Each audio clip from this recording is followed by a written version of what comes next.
Welcome to Lesson 4. Let's imagine that we want to develop a speculative philosophy. We want to think about the nature of things, drawing upon 4 forms of experience: aesthetic, moral, religious, and scientific.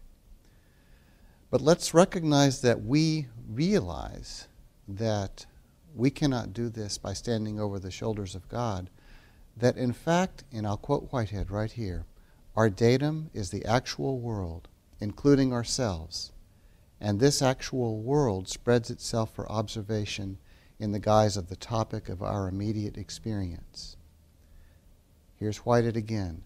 The elucidation of immediate experience is the sole justification for any thought, and the starting point for thought is the analytic observation of components of this experience. Whitehead is recognizing there, and that's a passage from Process and Reality, Whitehead is recognizing that, in truth, we can only start from experience as we think about the nature of things. We can only begin with what we know, and what we know is what we experience. Now the question emerges, what kinds of experience shall we take into account as we begin to develop our perspective on life? And I want to share with you a passage that comes from another book of Whitehead's, Adventures of Ideas, in which he considers that matter. Here's the passage.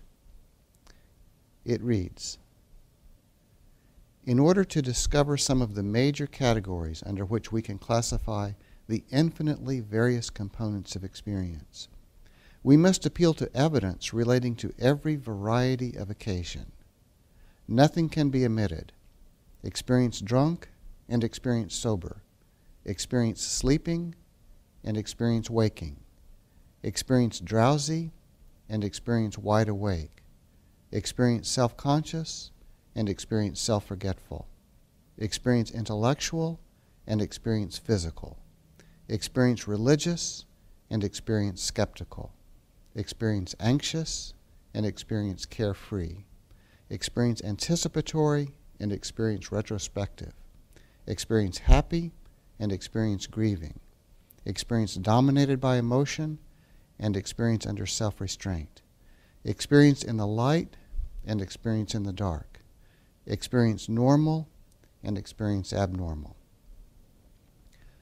What's he saying? He's saying that when it comes to thinking about things, we need to take into account every form of experience in which we participate and of which our lives consist. And a philosophy that doesn't take these kinds of experience into account is inadequate, is short-sighted. Now, Whitehead believed that far too much Western philosophy had restricted itself to only a very specific form of experience, a kind of detached perception through the 5 senses. And more specifically, he believed so much Western philosophy had focused even on a particular kind of sense perception, namely visual perception.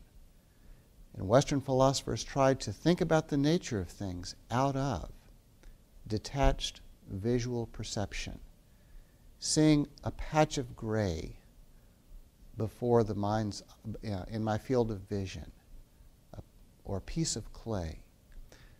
In his view, there is so much more to experience than visual experience and then detached experience.